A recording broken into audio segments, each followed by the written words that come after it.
وبركاته. وعليكم السلام ورحمة إن الحمد لله نحمده ونستعينه ونستغفره ونعوذ بالله من شرور أنفسنا ومن سيئات أعمالنا من يهد الله فلا مضل له ومن يضلل فلا هادي له.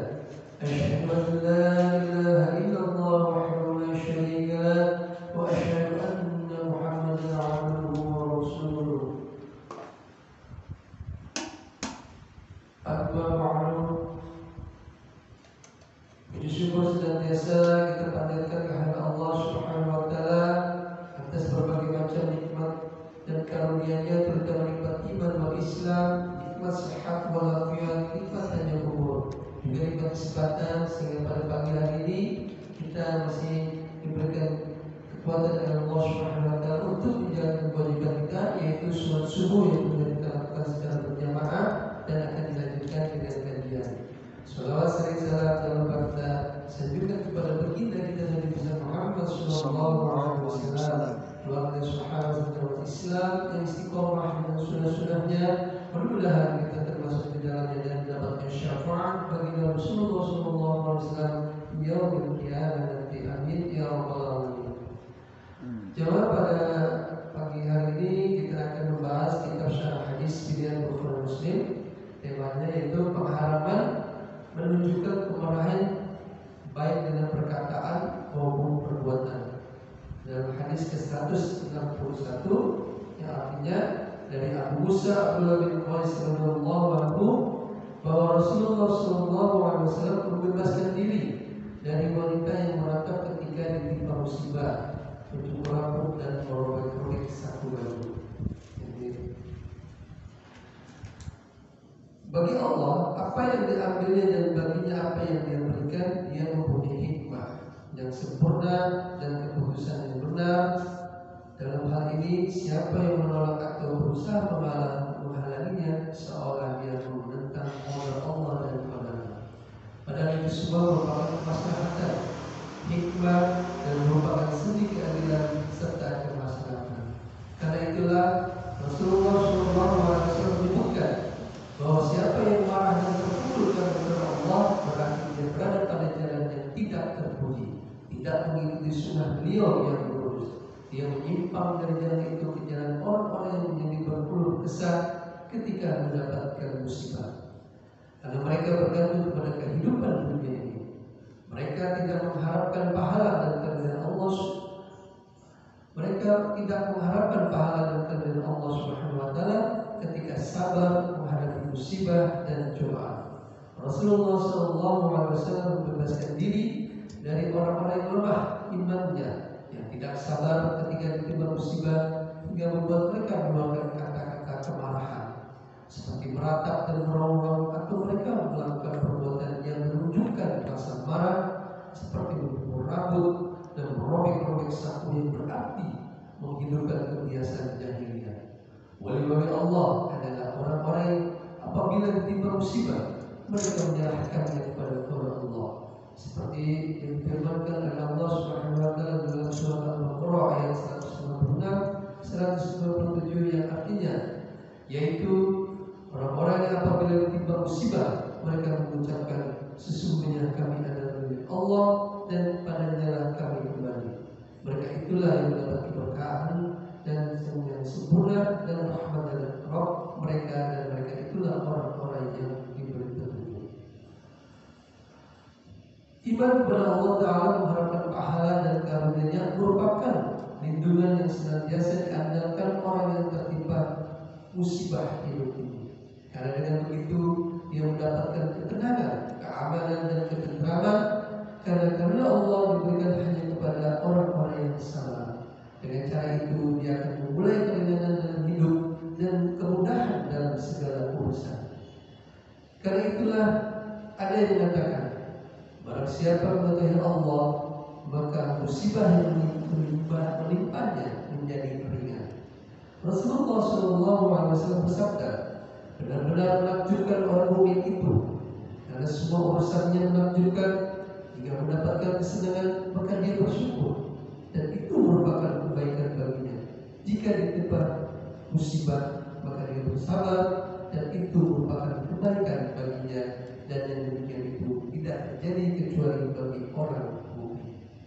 Ketika manusia kehilangan lindungan yang menunjukkan ini, berupa iman kepada Allah, mengharapkan kebaikan pahalanya dan kemuliaan dari sisinya, maka pada zaman ini kita bisa menyaksikan sekian banyak kasus bunuh diri karena ketiadaan iman di dalam hati mereka, sehingga mereka lebih suka melakukan bunuh diri dan mempercepat rohnya ke neraka, karena mereka tidak menjadikan lindungan ini sebagai tempat untuk menenangkan hati.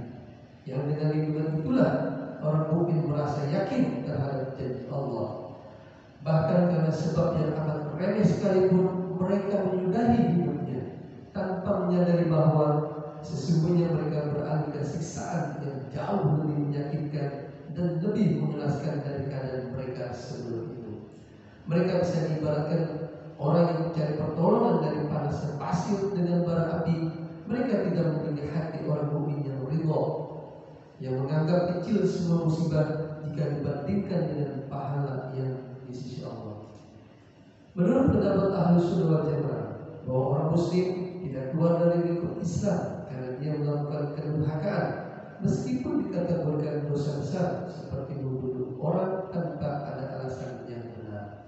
Sementara ada beberapa nas sahih pada zahir yang menunjukkan keluarnya orang muslim dari Islam karena dia mengerjakan sebagian dosa besar, seperti hadis-hadis berikut. Beliau bersabda kepada Rasulullah SAW, bukan termasuk golongan kami orang yang menempelkan pipi dan merobek-robek sapu. Begitu pula sabda beliau, salah seorang di antara kalian tidak beriman sehingga dia mencintai bagi saudaranya apa yang dia cintai bagi dirinya sendiri. Begitu pula sabda beliau, demi Allah tidak beriman, demi Allah tidak beriman, demi Allah tidak beriman orang yang tetangganya tidak aman dari gangguannya. Para ulama saling berbeda pendapat tentang maksud hadis ini. Di antara mereka ada yang tidak mau mengomentarinya dan membiarkan seperti adanya, ada yang mengatakan sebagai celaan peringatan, ada pun yang menakwili dengan makna lain. Takwil yang paling baik ialah seperti yang dikatakan Syekhul Islam Ibnu Taimiyah, bahwa iman itu ada dua macam. Satu jenis menghalanginya masuk neraka, dan satu jenis lain tidak menghalanginya masuk neraka, tetapi menghalangi kekekalannya di dalam neraka. Siapa yang imannya sempurna dan mengikuti jalan Rasulullah SAW serta petunjuk yang sempurna, maka dia termasuk orang yang imannya menghalangi dirinya masuk surga. Syekhul Islam juga berkata, sesungguhnya segala sesuatu memiliki syarat dan penghalang. Sesuatu tidak akan menjadi sempurna kecuali dengan keseluruhan syarat-syaratnya dan hilangnya penghalang-halangnya. Sebagai contoh, jika azab dikaitkan dengan suatu amalan, maka amalan itulah yang mendatangkan azab selagi tidak ada penghalang yang menghalanginya datangnya azab tersebut. Penghalang yang paling besar ialah keberadaan iman, yang dengan iman inilah menghalangi kekekalan di dalam neraka. Alhamdulillah, satu hadis ini masih ada lanjutannya, di mana hadis ini menerangkan pengharapan menunjukkan kemarahan baik dengan perkataan maupun perbuatan. Dalam hadis ini baginda Rasulullah SAW meriwayatkan bahwa Rasulullah membebaskan diri dari wanita yang merata ketika ditimpa musibah, mencukur rambut dan merobek-robek sapu.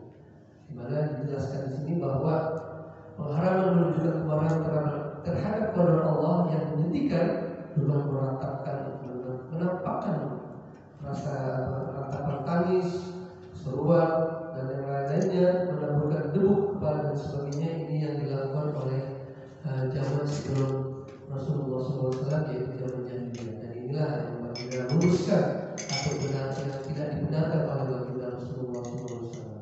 Kemudian yang kedua, pengharaman meniru tradisi jahiliyah yang tidak ditetapkan syariat, seperti seruan-seruan batil ketika ditimpa musibah.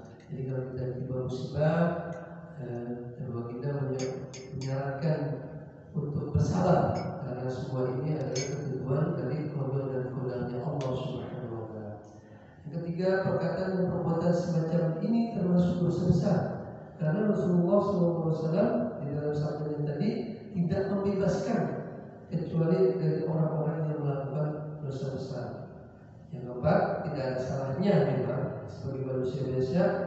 menangis dan bersedih, dan yang demikian itu tidak menafikan kesabaran dan pertolongan Allah, tapi itu merupakan kasih sayang yang dijadikan Allah di dalam hati para kerabat dan orang-orang yang mencintai.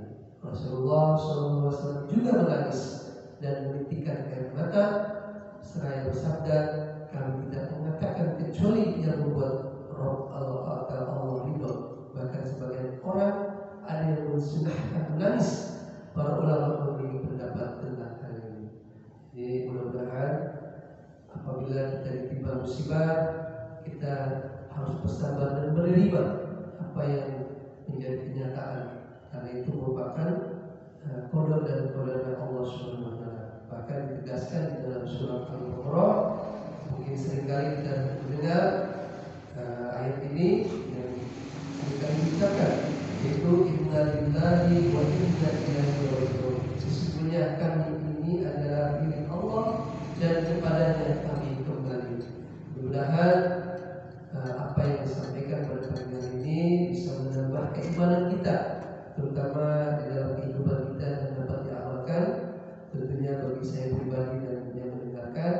Dan insya Allah mudah-mudahan apa yang disampaikan ini terus tertanam di dalam diri kita dan menjadikan ibrah bahwa segala sesuatunya kembali kepada Allah Subhanahu wa taala. Mudah-mudahan ini yang dapat kami sampaikan. Mohon maaf apabila ada sesuatu hal yang kurang berkenan. Mari kita tutup dengan membacakan doa. Allahumma barik lana fi Rajab wa Sya'ban wa ballighna Ramadan. Wabillahi taufiq wal hidayah. Wassalamualaikum warahmatullahi wabarakatuh. Waalaikumsalam warahmatullahi wabarakatuh.